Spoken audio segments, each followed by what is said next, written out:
Estamos de regreso en Elementos y tenemos a nuestro colaborador de danza, Carlos Hernández, que hoy vamos a aprender un montón, así que del otro lado presten mucha atención, momento de hacer el cafecito, el tecito. Carlos, bienvenido, ¿cómo estás? Muy bien, Tamara, muy contento de estar una semana más. Y bueno, vamos a hablar un poco de historia de la danza. Como ustedes saben, pues los ballets clásicos que conocemos, El Lago de los Cisnes, La Bella Durmiente, El Cascanueces, son ballets muy representativos, digamos, en cuanto al lenguaje, tanto musical como a las coreografías. Y investigando un poco a qué se debe eso, y ahorita en esta época y en esta temporada me gustaría abordar la historia de Tchaikovsky, ¿sí?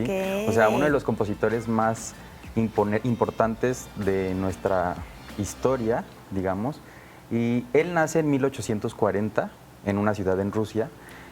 Comenzó a estudiar para ser abogado. Se graduó como abogado. Mucho tiempo, digamos que pues estuvo en ese medio, pero también tenía afinidad por la música, ¿no? Y cuando conoce la música, pues empieza a trabajar durante toda su, digamos, pequeña edad, digamos después de graduarse. ¿Qué sería? ¿Como unos 20? No, yo creo, entre los 25 y los 35 aproximadamente. Un bebé. Sí, ¿Un bebé? Pues sí, exacto. Comienza a estudiar música y comienza a enfocarse muchísimo más. Crea muchas sinfonías, por ejemplo. Creó 6 sinfonías, 3 ballets, y todo esto sucede a partir de sus 35 años. O sea, ya digamos cuando era pues ya más desarrollado, en la edad adulta, comienza, y ahí es donde en el Bolshoi, en 1877, estrenan El Lago de los Cisnes, con una música compuesta específicamente para el ballet.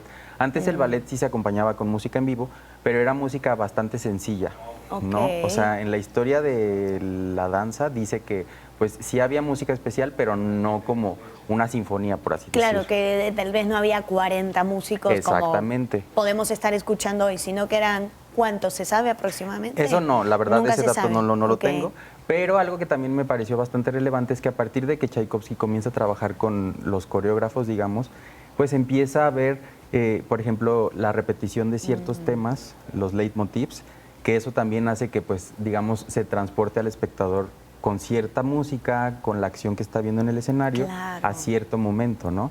Entonces todo esto empieza a pasar. Y cuando estrenan Lago de los Cisnes no es bien recibido por la gente. Sí. ¿Por Le fue muy mal, dicen que la coreografía era mala. ¿No? Entonces, ese Lago de los Cisnes que estamos viendo en pantalla no es el que se estrenó. No.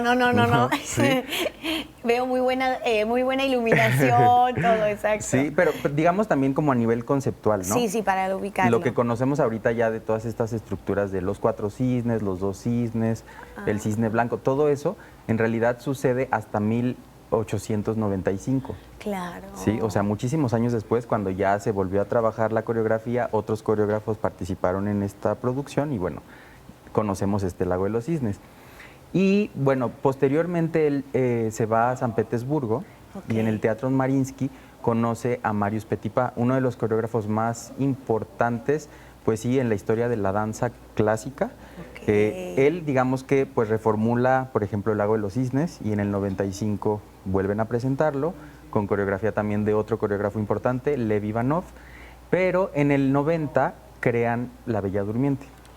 También un ballet muy representativo de la edad, digamos, romántica, por así decirlo. Y estamos, para recordar, estamos en 1895. Exacto, esto es 1890, por ejemplo. La Bella Durmiente es 1890. Él ya estaba en sus últimos años, que al final pues murió muy joven también. Se dice que murió de cólera, pero también hay otros mitos y otras historias que él tenía diferentes problemas también él era homosexual. Entonces tenía muchísimos temas de represión en cuanto al gobierno, pues en esa época, ¿no? Súper conservadores los rusos. Claro, sí. Sí, lo son ahorita. Exacto, en esa imagínate. Época, y Rusia, no, o sea, y lo digo a nivel mundial, no lo digo como lo me estoy metiendo con un país, ¿no? Sí, pero, sí. Y a todo esto, o sea, bueno, creo que da hasta para otro capítulo hablar de esos mitos. Yo soy fanática de esos mitos, y porque hay muchas comparaciones que podemos hacer hasta con dramaturgos y autores y autoras de teatro impresionante. Pero entonces a mí lo que me sorprende es, estamos yéndonos hasta casi que 150 más de años, ¿y por qué sigue siendo tan importante esas piezas? Justo, lo que crearon, esta combinación de Tchaikovsky, por ejemplo, y el coreógrafo Marius Petipa, fue estandarizar de alguna forma y crear, por ejemplo, crearon estos 3 ballets muy similares entre sí, ¿no? Entonces eso forjó una visión de lo que era el clásico y al público le gustó muchísimo, claro. Y entonces se fue, digamos, pues preservando como lo más cercano a lo que tendría que ser el ballet clásico, claro. ¿No? Y esto con el paso de los años, por ejemplo, Cascanueces también, un ballet muy importante, sí. El más bailado a nivel mundial, wow. Se sigue, o sea, si tú te apegas a la coreografía original, a la gente le gusta mucho digamos, esa estructura del ballet, ¿no? Okay. Porque tiene las diferentes danzas, a los bailarines principales, a la protagonista. Entonces, son, digamos, unas formas de producir danza que a la gente le gusta mucho y entonces la coreografía también es más común que tú digas sobre la original y solamente haces algunas adaptaciones, claro, pero estás respetando algo que a la gente ya le gusta y que pues es en sí historia, ¿sabes? Sí, claro, es como el Romeo y Julieta del teatro. Exacto. O sea, no podemos cambiar a la Julieta ni al Romeo, no.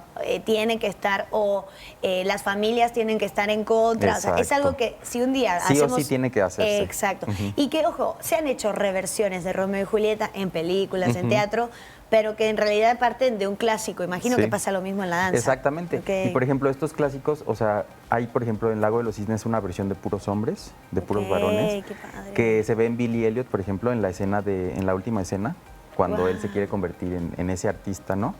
Por ejemplo, ese es un Lago de los Cisnes creado con puros varones. Es una versión completamente diferente, pero ni siquiera la concebimos como eso, ¿sabes? O sea, es como una cosa muy novedosa, pero para nosotros lo clásico y lo histórico es el Lago de los Cisnes que acabamos de ver, ¿no? Exacto. Los 4 cisnes, los 2 cisnes. Y que además, bueno, yo he tenido oportunidad de por lo menos ver el Lago de los Cisnes y el Cascanueces, entonces como que yo daba por hecho que era una coreografía súper nueva, como una interpretación, pero ahora que me dices, no, tienen que estar 4, 2, 1, y yo, sí.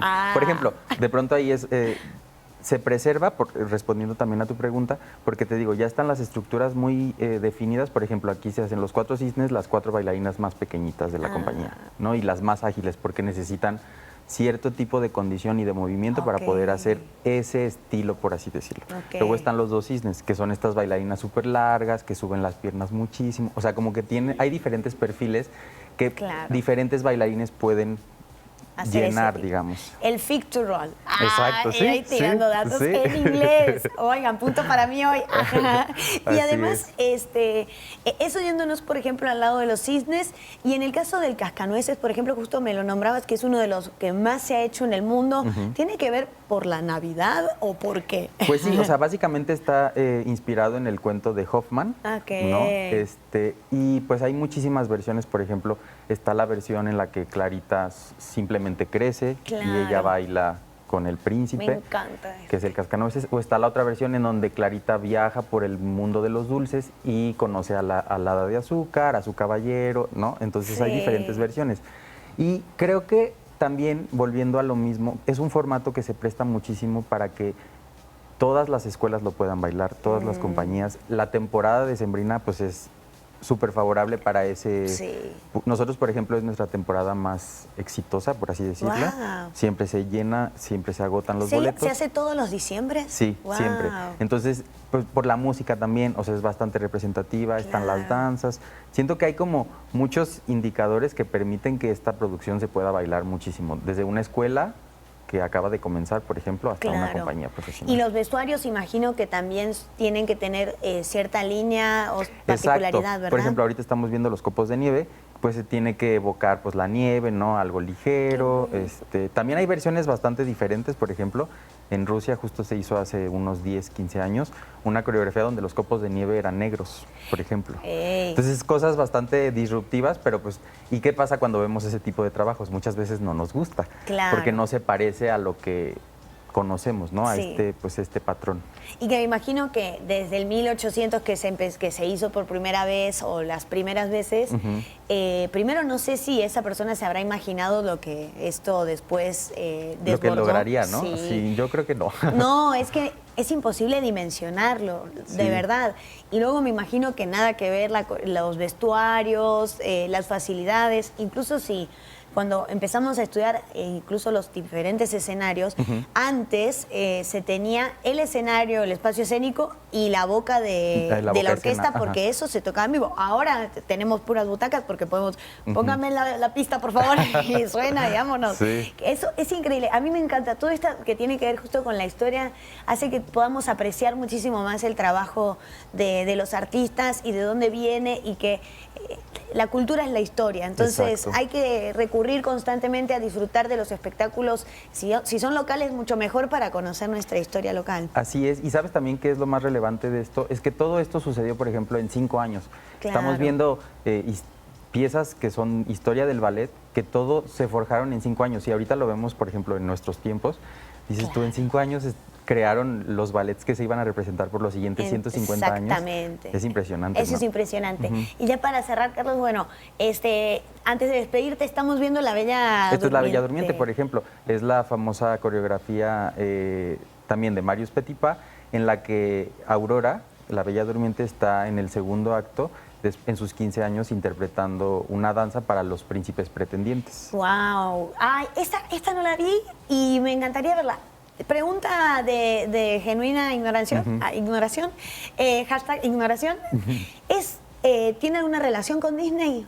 No, ¿o no? O sea, sí de pronto puedes ver elementos, por ejemplo, la rueca, y depende también la producción, pero no, o sea, sí es la misma historia, pero no, si la ves, no se parece una con la otra. Ok, Carlos, un gusto tenerte por aquí nuevamente. Gracias. Y acercarnos mucho más a la danza, tus redes sociales, para que también estén al pendiente de todo lo que estés haciendo. Claro que sí, pueden seguirme en Carlos Hernández GZ en todas las plataformas, y también Tamlé Dance World, donde les comparto el artículo pues del día de hoy. Ahí está, entonces el más organizado. Carlos, muchísimas gracias, nos vemos la siguiente semana, y por supuesto del otro lado, no se despeguen de Jalisco TV, tenemos mucho más aquí en Elementos.